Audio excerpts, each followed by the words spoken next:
कहानी की शुरुआत में हम एक बड़े से महल के अंदर एक प्रिंस को देखते हैं जिसे अपनी दौलत और खूबसूरती पर काफी घमंड था और वो हमेशा दूसरे लोगों को नीच नजरों से देखा करता था। ये प्रिंस इतना ज्यादा बिगड़ा हुआ था कि वो अपने महल के अंदर सिर्फ खूबसूरत लड़कियों को अंदर आने की इजाजत देता था। और एक रात जब प्रिंस पार्टी के दौरान महल के अंदर खूबसूरत लड़कियों के साथ डांस कर रहा होता है, तभी बाहर तेज तूफान आ जाता है। अब उस तूफान में होने वाली बारिश से बचने के लिए एक गरीब बूढ़ी औरत इस महल के अंदर आ जाती है और वो बूढ़ी औरत शहजादे को एक गुलाब का फूल देती है। लेकिन प्रिंस उस बूढ़ी औरत के बदसूरत चेहरे को देखते हुए उस गुलाब के फूल को जमीन पर गिरा देता है और उस गरीब बूढ़ी औरत के चेहरे का मजाक उड़ाते हुए हंसने लगता है। वो बूढ़ी औरत प्रिंस को काफी समझाने लगती है कि खूबसूरती कभी भी इंसान के चेहरे पर नहीं बल्कि उसके दिल में होती है। लेकिन प्रिंस उसकी बातों पर ध्यान नहीं देता और लोगों के सामने उस बूढ़ी औरत को बुरा भला कहने लगता है। यह देखकर वो बूढ़ी औरत समझ जाती है कि प्रिंस के दिल में रहम नाम की कोई चीज नहीं है, इसलिए वो बूढ़ी औरत अचानक अपना रूप बदल लेती है और एक खूबसूरत लेडी में बदल जाती है। दरअसल वो बूढ़ी औरत एक जादूगरनी थी जो एक बूढ़ी औरत का रूप लेकर प्रिंस के पास आई ताकि वह प्रिंस के दिल के बारे में जान सके। और वो समझ गई कि प्रिंस के दिल में गरीब लोगों के लिए प्यार बिल्कुल भी नहीं है। अब जाकर प्रिंस की अक्ल ठिकाने आ जाती है और वो घुटनों पर आकर उस जादूगरनी से कहता है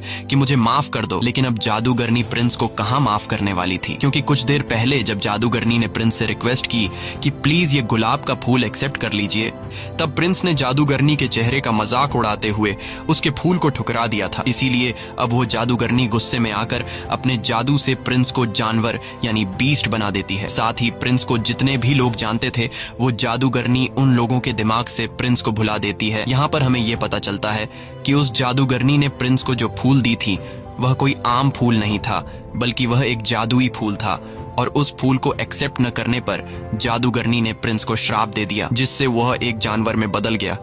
और यह श्राप तभी खत्म होगा जब प्रिंस को उस फूल की आखिरी पंखुड़ी गिरने से पहले किसी से प्यार हो जाए और वह भी प्रिंस से प्यार करे। लेकिन उस फूल के आखिरी पंखुड़ी गिरने से पहले अगर किसी ने प्रिंस से प्यार नहीं किया तो प्रिंस हमेशा के लिए इसी रूप में रह जाएगा और वह दोबारा कभी इंसान नहीं बन पाएगा। अब काफी साल गुजर जाते हैं लेकिन उस महल में कोई भी अपना कदम नहीं रखता क्योंकि उस जादूगरनी ने लोगों के दिमाग से प्रिंस और महल को भुला दिया था। अब यहाँ सीन शिफ्ट होता है उस महल के पास वाले गांव पर जहाँ हम एक लड़की को देखते हैं जिसका नाम बेल है। बेल को किताबें पढ़ना काफी पसंद है और आज भी वह एक नया किताब खरीदने के लिए जा रही है। बेल के फादर एक डिजाइनर हैं और वह अपनी बेटी बेल से काफी ज्यादा प्यार करता है। इसी गांव में गैस्टोन नाम का लड़का भी रहता है। गैस्टोन बेल को काफी पसंद करता है और वह बेल से शादी करना चाहता है, लेकिन बेल ऐसा बिल्कुल भी नहीं चाहती थी क्योंकि गैस्टोन एक धोखेबाज इंसान था और वह अक्सर गैस्टोन को इग्नोर कर देती।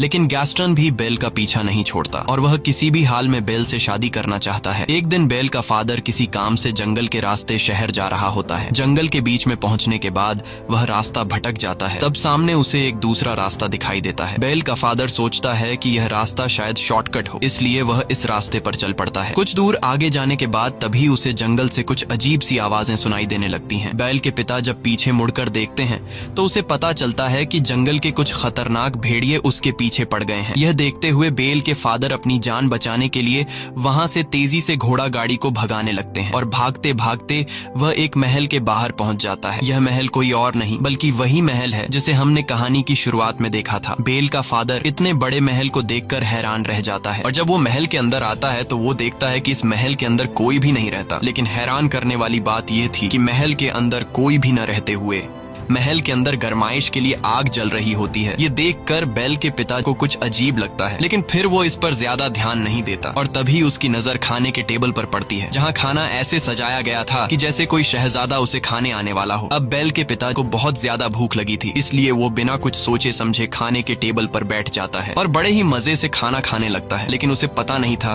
कि कुछ देर बाद उसके साथ कुछ ऐसा होने वाला है जिससे उसका होश उड़ने वाला था। और जब बेल का पिता मजे से खाना खा रहा होता है तभी अचानक टेबल पर रखा कप बेल के पिता के करीब आता है और हैरान करने वाली बात यह थी कि वह बेल के पिता से बातें करने लगता है।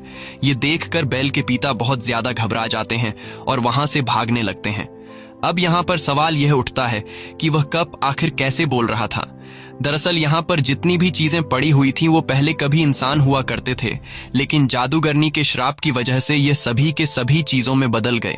वही हम बेल के पिता को देखते हैं जो महल से बाहर आ गया होता है और तभी वो गार्डन में कई सारे सफेद गुलाब के फूल देख लेता है। बेल के फादर सोचते हैं कि मेरी बेटी ने फूल मंगवाया था, इसीलिए वो वहाँ से चुपचाप एक फूल को तोड़ लेते हैं और जैसे ही बेल के पिता फूल तोड़ते हैं तभी वहाँ पर बीस्ट आ जाता है। बीस्ट बेल के पिता पर काफी गुस्सा होता है क्योंकि बेल के पिता ने उसके गार्डन से गुलाब चुराने की कोशिश की, इसलिए बीस्ट गुलाब का फूल चुराने के जुर्म में बेल के पिता को कैद कर लेता है। लेकिन बेल के फादर का घोड़ा वहाँ से भाग जाता है और वह घोड़ा भागते भागते सीधा अपने घर आता है। बेल जब देखती है कि घोड़ा सिर्फ अकेला ही आया है और उसके फादर तो नहीं आए, ये देखकर वो फौरन समझ जाती है कि उसके फादर किसी मुसीबत में फंसे हुए हैं। इसीलिए बेल अपने फादर को ढूंढने के लिए उस घोड़े पर बैठ जाती है, जिसके बाद वह घोड़ा बेल को जंगल के रास्ते ले जाते हुए उसी महल में ले आता है जहाँ बेल के पिता कैद में है। बेल जब महल के अंदर जाती है तब वह चारों तरफ अपनी नजर घुमाती है, लेकिन वहाँ पर उसे कोई भी दिखाई नहीं देता। बेल वहाँ पर काफी आवाजें भी लगाती है कि यहाँ पर कोई है, पर उसे कोई भी जवाब नहीं मिलता। बेल भी परेशान हो जाती है कि आखिर इतना बड़ा महल खाली कैसे पड़ा है। अब जैसे ही बेल आगे बढ़ती है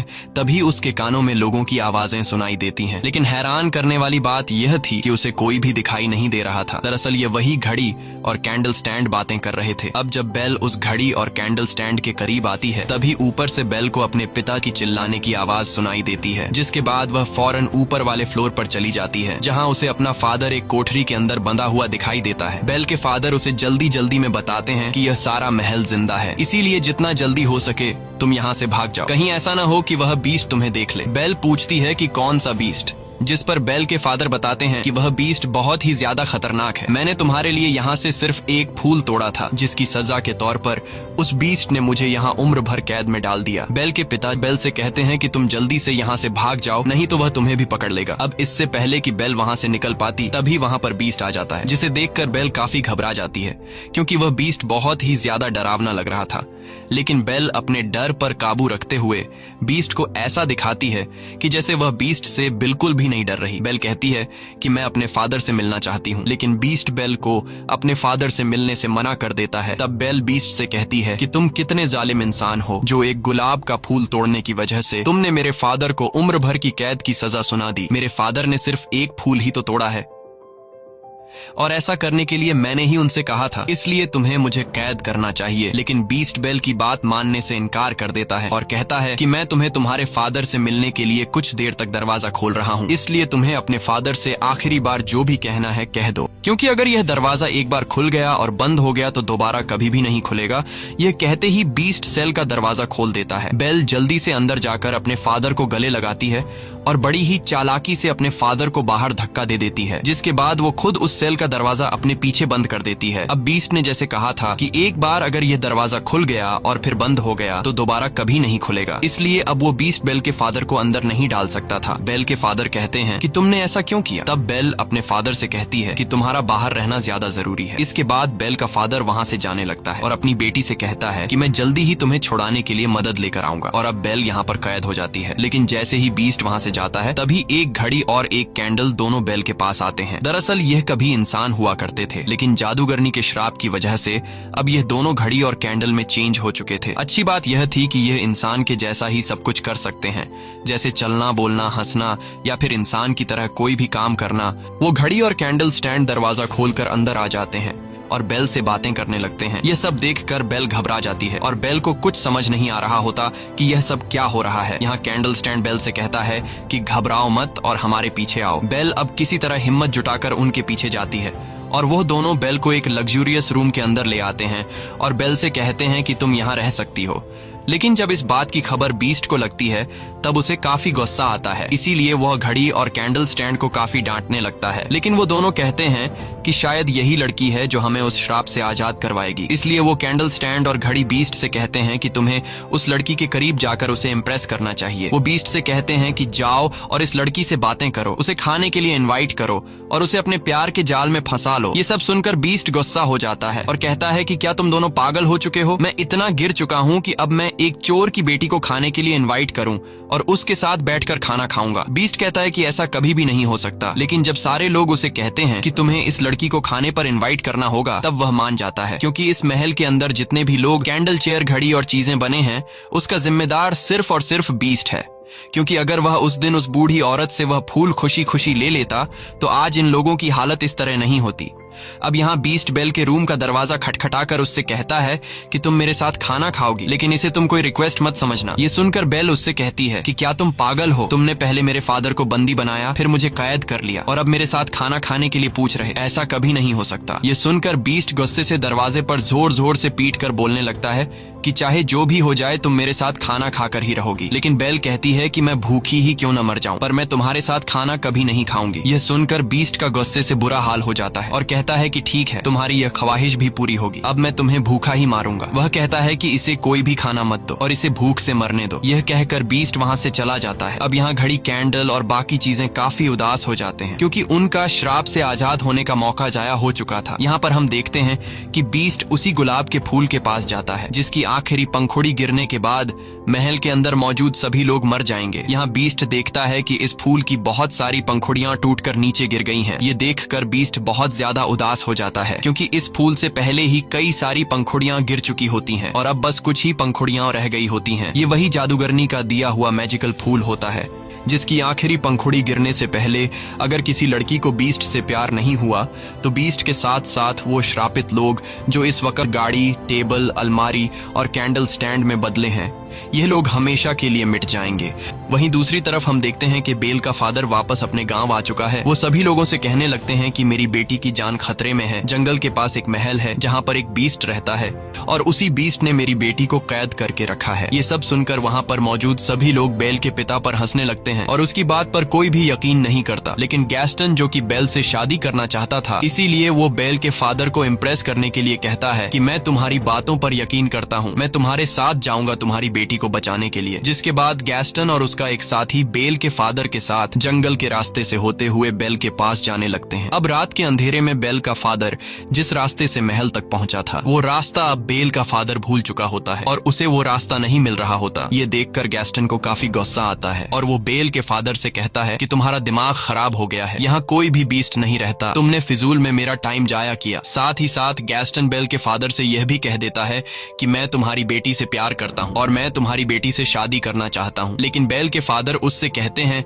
कि मेरे जिंदा रहते हुए ऐसा कभी नहीं हो सकता। इस बात पर गैस्टन को काफी गुस्सा आता है और वो बेल के फादर को पंच मारकर नीचे गिरा देता है। इसके बाद वो बेल के पिता को एक पेड़ के साथ बांध देता है और उसे वहीं मरने के लिए छोड़कर वहां से चला जाता है ताकि भेड़िए इसे मार दें, क्योंकि यह भेड़ियों का इलाका था। लेकिन ऐसा कुछ नहीं होता और अगली सुबह हम देखते हैं कि बेल के पिता के पास एक लेडी आती है जिसका नाम अगता था। अगता को गांव से निकाल दिया गया था। यहाँ अगता जब बेल के फादर को बंधा हुआ पाती है तब वो बेल के फादर को छुड़ाकर उसकी जान बचा लेती है। वहीं दूसरी तरफ हम महल में बेल को देखते हैं जिसके पास चाय का कप मिलने आता है और बेल से कहता है कि बीस्ट कोई बुरा इंसान नहीं है, बल्कि वो दिल का बहुत ही अच्छा है। इसके बाद वो सभी चीजें बेल को अपने साथ एक दूसरे रूम में ले जाते हैं जहाँ वो बेल को खाना खिलाते हैं।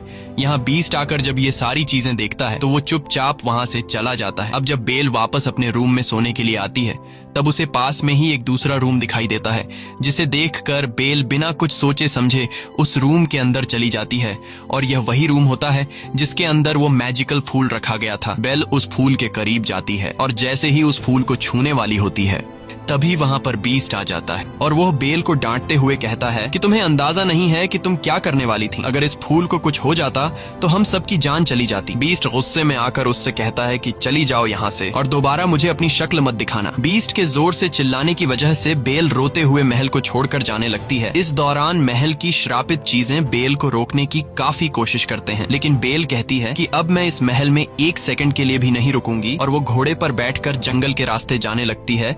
बेल को जाता देखकर महल के अंदर मौजूद श्रापित चीजें काफी मायूस हो जाती हैं, क्योंकि बेल इन्हें छोड़कर चली गई और ये श्रापित चीजें समझ जाते हैं कि अब हम हमेशा के लिए इसी हालत में रहेंगे। यहाँ बेल जैसे ही जंगल में कुछ दूर आगे आती है तभी वहाँ कुछ भेड़िए उसे घेर लेते हैं, लेकिन इससे पहले कि वो भेड़िए बेल को कोई नुकसान पहुंचा पाते तभी वहाँ पर बीस्ट आ जाता है और वो उन भेड़ियों से लड़ने लगता है। काफी देर तक उन भेड़ियों से लड़ने के बाद आखिरकार बीस्ट उन सभी भेड़ियों को वहाँ से भगा देता है, लेकिन इस लड़ाई में वो खुद भी बुरी तरह से घायल हो चुका था। बेल अभी घोड़े पर बैठकर वहाँ से जाने ही वाली थी कि तभी वो देखती है कि बीस्ट ज्यादा जख्मी होने की वजह से जमीन पर गिर गया है। अब क्योंकि बीस्ट ने बेल की जान बचाई थी, इसीलिए अब बेल वहां से जाने की बजाय बीस्ट के पास आ जाती है और कहने लगती है कि मैं तुम्हें उठा नहीं सकती, इसीलिए तुम्हें खुद ही उठना होगा। अब बीस्ट काफी मुश्किल से हिम्मत करके खड़ा हो जाता है, जिसके बाद बेल उसे घोड़े पर बैठाकर वापस महल की तरफ ले आती है। अब बेल एक बार फिर से वापस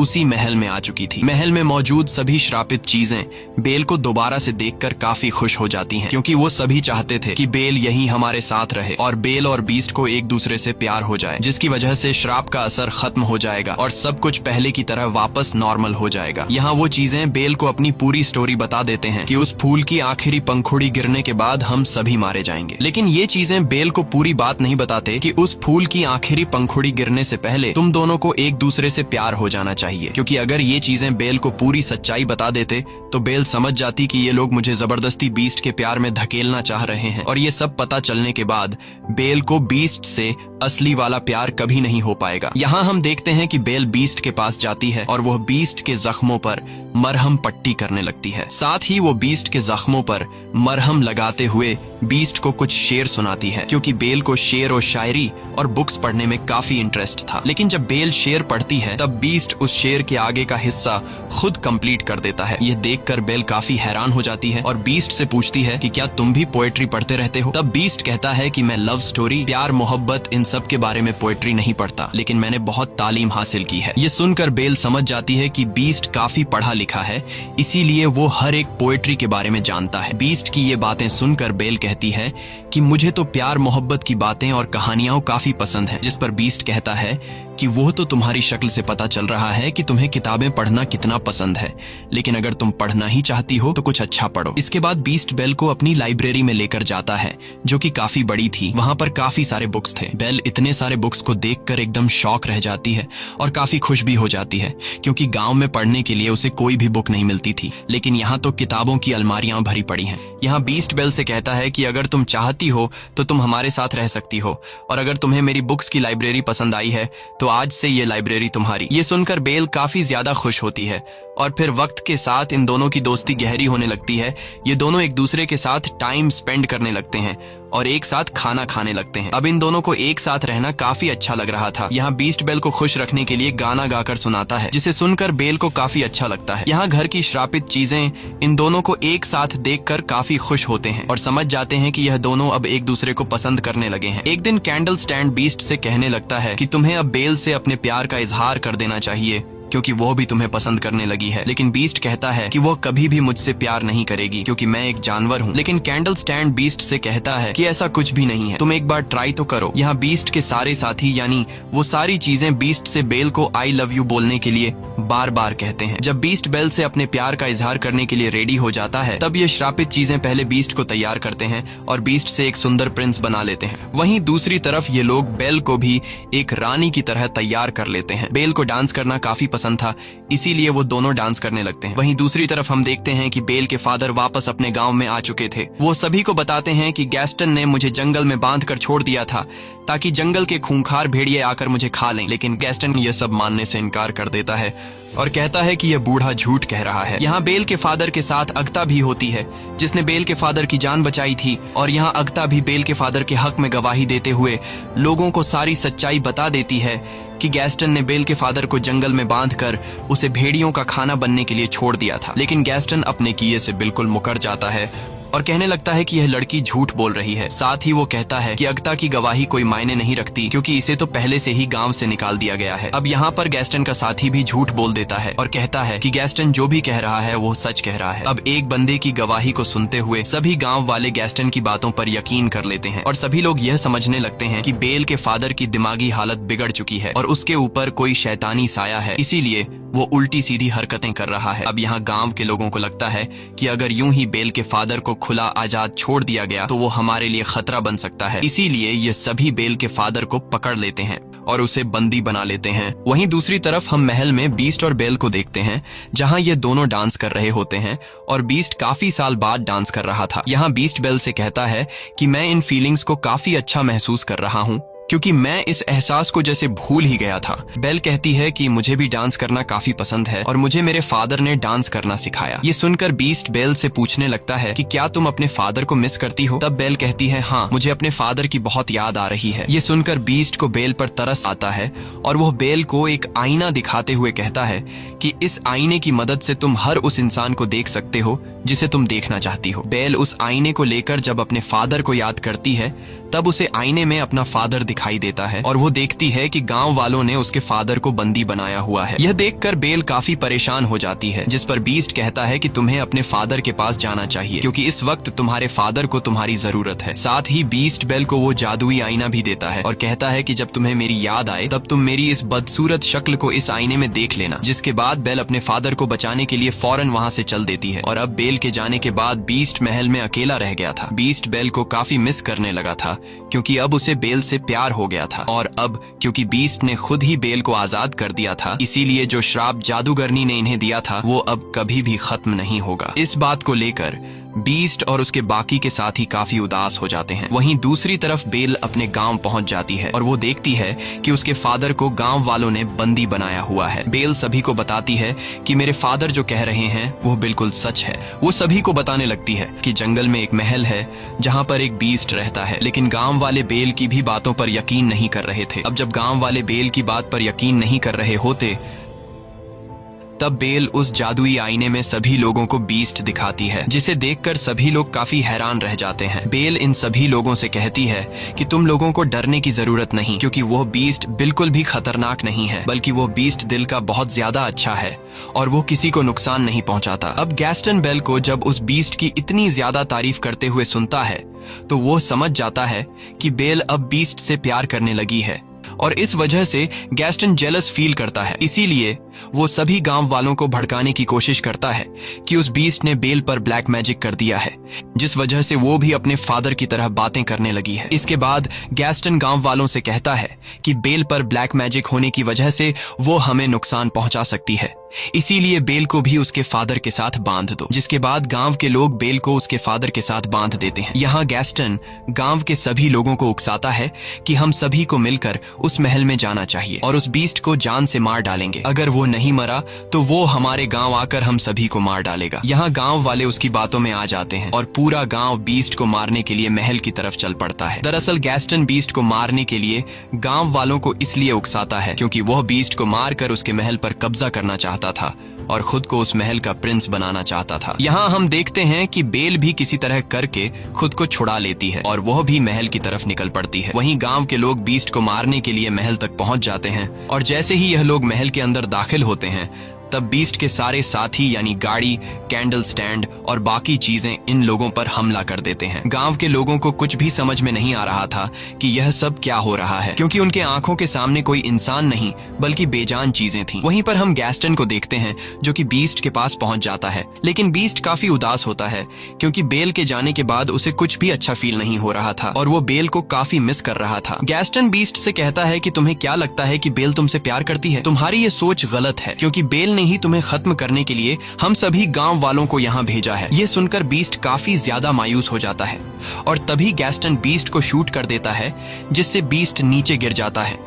लेकिन नीचे गिरने से पहले बीस्ट टेरेस की एक लकड़ी को पकड़ लेता है। अब इससे पहले कि गैस्टन बीस्ट को मारने के लिए दूसरी गोली चला पाता, तभी वहां पर बेल आ जाती है और बेल गैस्टन का हाथ पकड़ लेती है ताकि वो बीस्ट को गोली ना मार सके। लेकिन इस हाथापाई में गैस्टन का पांव फिसल जाता है, जिससे वो नीचे गिर जाता है और उसके हाथ से बंदूक भी छूटकर नीचे गिर जाती है। अब बीस्ट भी ऊपर आने की कोशिश करता है और तभी बेल उसे आवाज देती है। बेल बीस्ट से माफी मांगते हुए कहती है कि मैंने गांव वालों को रोकने की बहुत कोशिश की, लेकिन वो नहीं रुके। बेल की यह बातें सुनकर बीस्ट काफी खुश हो जाता है और वो समझ जाता है कि गैस्टन ने मुझसे झूठ कहा था। बेल ने मुझे मारने के लिए गांव वालों को यहाँ नहीं भेजा था। अब बेल को देखकर बीस्ट के अंदर एक हिम्मत आ जाती है और वो गैस्टन का मुकाबला करने के लिए तैयार हो जाता है, जिसके बाद वो गैस्टन के पास जाकर उसे गर्दन से पकड़कर ऊपर उठा लेता है और उसे महल की ऊंची दीवार से नीचे फेंकने वाला होता है। तब गैस्टन बीस्ट से काफी रिक्वेस्ट करने लगता है कि प्लीज ऐसा मत करो और मुझे छोड़ दो। बीस्ट जो अब एक अच्छे दिल का मालिक बन गया होता है, इसीलिए वो गैस्टन पर रहम खाकर उसे छोड़ देता है और उससे कहता है कि चले जाओ यहाँ से। गैस्टन दौड़ते हुए वहाँ से चला जाता है, जिसके बाद बीस्ट बेल के पास आ जाता है। अब मौके का फायदा उठाकर गैस्टन पीछे की तरफ से बीस्ट पर 2 गोलियां चला देता है, जिससे बीस्ट नीचे गिर जाता है। लेकिन तभी हम देखते हैं कि गैस्टन जिस जगह पर खड़ा हुआ था वह जगह टूट जाती है और गैस्टन भी नीचे गिर जाता है। अब काफी ऊंची जगह से गिरने की वजह से गैस्टन की वहीं पर मौत हो जाती है। यहाँ बेल दौड़ते हुए बीस्ट के पास आती है और उसे बचाने की कोशिश करती है, लेकिन अब बीस्ट की हालत काफी खराब हो चुकी थी, क्योंकि अब वो काफी इंजर्ड हो चुका था और वो अपनी आखिरी सांसें ले रहा होता है। तब बेल बीस्ट से कहने लगती है कि अब मैं तुम्हें कभी भी छोड़कर नहीं जाऊंगी। लेकिन बीस्ट कहता है कि अब मेरा जाने का वक्त आ चुका है। ये सुनकर बेल कहती है कि ऐसा कुछ नहीं होगा, सब कुछ नॉर्मल हो जाएगा। और तभी हम देखते हैं कि उस गुलाब के फूल की आखिरी पंखुड़ी भी नीचे गिर जाती है। जैसे ही पंखुड़ी नीचे गिरती है, बीस्ट बिल्कुल खामोश हो जाता है और पैलेस के अंदर जो चीजें थीं अब वो सभी की सभी बेजान हो जाती हैं। बीस्ट को मरता हुआ देखकर बेल को काफी दुख होता है और वो रोने लगती है। यहाँ बेल बीस्ट से अपने प्यार का इजहार कर देती है और वो बीस्ट से कहती है कि मैं तुमसे बहुत प्यार करती हूँ। ये कहकर बेल बीस्ट को किस कर लेती है और तभी वहाँ पर अगता भी आ जाती है। अगता वो लेडी है जिसे गांव से निकाल दिया गया था। और यहाँ आता है कहानी में सबसे बड़ा ट्विस्ट, क्योंकि हमें पता चलता है कि अगता कोई आम लेडी नहीं बल्कि वही जादूगरनी है जिसने बीस्ट को श्राप दिया था। यहाँ वो देखती है कि बीस्ट को किसी से प्यार हो गया है और वो लड़की भी अब बीस्ट से प्यार करती है, यानी कि अब वो श्राप खत्म हो चुका था। और तभी हम देखते हैं कि बीस्ट के चारों तरफ रोशनी चमकने लगती है, जिससे बीस्ट अब एक खूबसूरत प्रिंस में बदल जाता है। ये देखकर बेल काफी खुश हो जाती है और ये दोनों एक दूसरे को गले लगाते हैं। वहीं महल के अंदर जितनी भी श्रापित चीजें थीं अब वो सभी इंसान बनना शुरू हो जाते हैं और अपने असली रूप में आ जाते हैं। सभी लोग काफी खुश होते हैं। बेल और बीस्ट सभी लोगों के बीच में डांस कर रहे होते हैं और इसी के साथ यह कहानी खत्म हो जाती है। अगर आपको यह वीडियो अच्छी लगी हो तो हमारे चैनल को सब्सक्राइब और वीडियो को लाइक जरूर कीजिएगा।